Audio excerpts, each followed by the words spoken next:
এবং এখানে কিন্তু আমাকে প্রফিট বুক করতে হবে, না হলে হয়তো বা পুরো প্রফিট চলে যেতে পারে। এখানে দেখুন আমি এসএল ক্যান্সেল করে দিয়েছি এবং এখানে প্রফিট বুক আমি করব।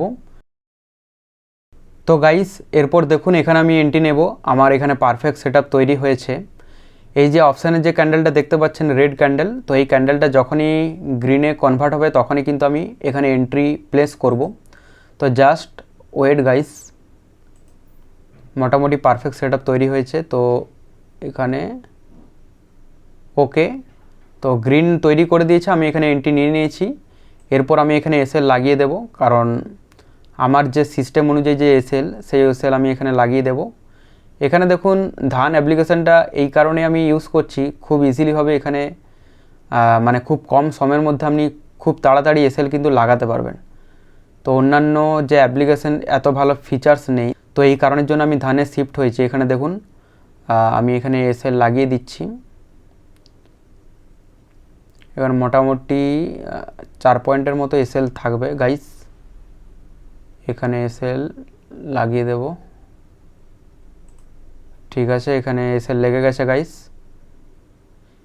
এখানে এসএল লেগে গেছে। এবারে দেখা যাক এটা এসএল হিট করে নাকি আমার টার্গেট পর্যন্ত যায়।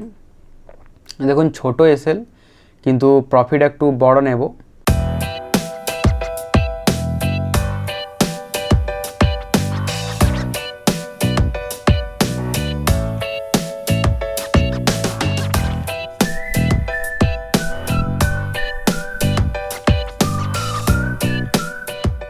আমি এখানে ওটিএমের প্রাইস সিলেক্ট করেছিলাম এই কারণের জন্য, কারণ এটিএমে এমনিতে আমি ট্রেড নিই, বাট এটিএমে যে স্টপ লসের যে রিস্ক সেটা কিন্তু অনেক বেশি। এই কারণের জন্য আমি এটিএম থেকে ওটিএমে শিফট হয়েছি। ওটিএমে এমনিতে তো সব ঠিক আছে যে আপনি কম মানে অ্যামাউন্টে আপনি প্রিমিয়াম নিতে পারবেন, কম ক্যাপিটালের মধ্যে আপনি এখানে ট্রেড নিতে পারবেন। বাট প্রবলেম হচ্ছে যে মানে এন্ট্রি নেওয়ার পর যদি ইন্ডেক্স 1-2টা ক্যান্ডেল যদি কোনো কারণে টাইম স্পেন্ড করে দেয়, তাহলে ওটিএম কিন্তু খুব তাড়াতাড়ি ডাউন সাইডে মুভমেন্ট দেয়। এই কারণের জন্য মানে ওটিএমটা একটু রিস্ক, না হলে কোনো ব্যাপার না। যদি মোমেন্টাম দিতে স্টার্ট করে ইন্ডেক্সে, তাহলে কিন্তু ওটিএমের যে স্ট্রাইক প্রাইস এটাও কিন্তু ভালোই উপরের দিকে মোমেন্টাম দিবে। ইন্ডেক্সের প্রাইস যদি ভালো মোমেন্টাম দেয় উপরের দিকে, তাহলে কিন্তু ওটিএমের প্রাইসও ভালোই মোমেন্টাম দেবে। এখানে দেখা যাক কি হয়। এখনও পর্যন্ত ইন্ডেক্সের চার্টে দেখুন প্রিভিয়াস যে ক্যান্ডেল রেড তৈরি করেছে, বাট ওটিএমের যে ক্যান্ডেল সেটা কিন্তু গ্রিন। উপরের দিকে যা ভাই, এখানে আমি এসএল কিছুটা উপরে উঠিয়ে নেব, কারণ দেখুন রিস্ক রিওয়ার্ড সব থেকে মেনটেন করা ইম্পর্টেন্ট। এবং এখানে যেহেতু মার্কেট আমার ডাইরেকশানে এখনও পর্যন্ত যাচ্ছে, তো সেক্ষেত্রে ট্রেলিং স্টপ লসটা মেনটেন করা সবথেকে বেশি ইম্পর্টেন্ট। তো কিছুটা আমি ট্রেল করেছি, দেখা যাক মার্কেট আমার ডাইরেকশানে যায় কিনা। এখন মোটামুটি আমি গ্রিনেই আছি, প্রফিটে চলছি।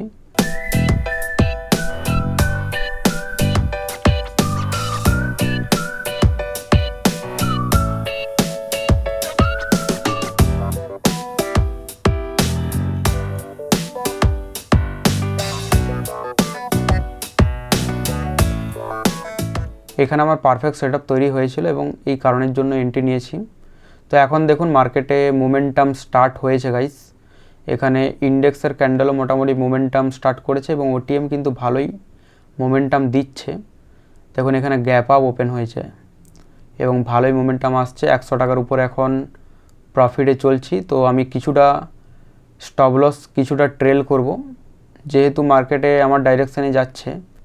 তো এখানে হচ্ছে এটাই সুবিধা যে আমি সঙ্গে সঙ্গে এসএলটা ট্রেল করতে পারছি, কিন্তু এটা যদি অন্য কোনো অ্যাপ্লিকেশান হতো তাহলে এত তাড়াতাড়ি ট্রেল করতে পারতাম না। তো এটাই হচ্ছে সুবিধা ধান অ্যাপ্লিকেশানে।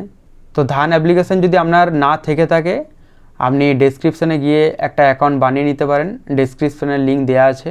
এখানে দেখুন মোটামুটি আমি 100 টাকার কাছাকাছি এখন প্রফিটে চলছি। এখানে দেখুন ক্যান্ডেলটা মোটামুটি ভালোই মোমেন্টাম দিয়েছিল, বাট এখন রিজেকশনের কাছাকাছি নিচের দিকে আসছে। দেখা যাক এই ক্যান্ডেলটা রেড তৈরি করে কি না। যদি রেড তৈরি করে তাহলে জানবো যে এখানে বায়ার্স অতটাও কিন্তু আর অ্যাক্টিভেট নেই।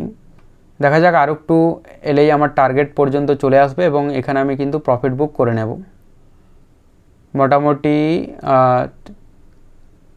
54 থেকে 60-এর মধ্যে যদি চলে আসে তাহলে প্রফিট বুক করে নেব, ঠিক আছে। কারণ প্রিভিয়াসে দেখুন এখানে রেসিস্ট্যান্স আছে এবং একটা স্ট্রং যে বিয়ারিশ ক্যান্ডেল এটা কিন্তু তৈরি করেছে প্রিভিয়াস যে রেসিস্ট্যান্স।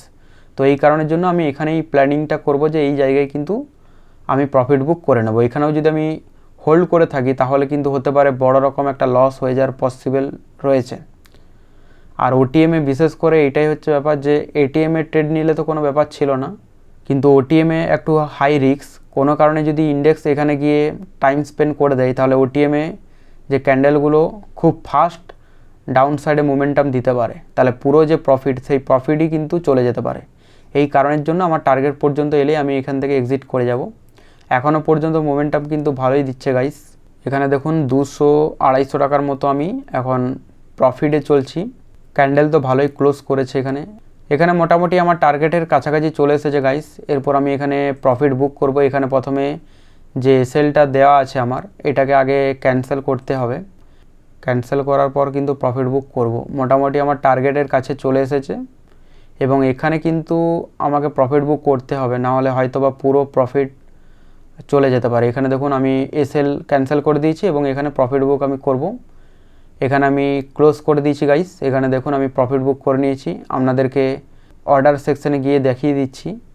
এখানে দেখুন 44 টাকায় আমি বাই করেছিলাম এবং 56 টাকায় কিন্তু আমি প্রফিট বুক করে নিয়েছি। মোটামুটি 12 পয়েন্টের মতো আমি এখানে কিন্তু ক্যাপচার করেছি এবং আপনাদেরকে আমি পজিশনে গিয়ে দেখাই। এখানে দেখুন 310 টাকা আমি প্রফিট বুক করেছি।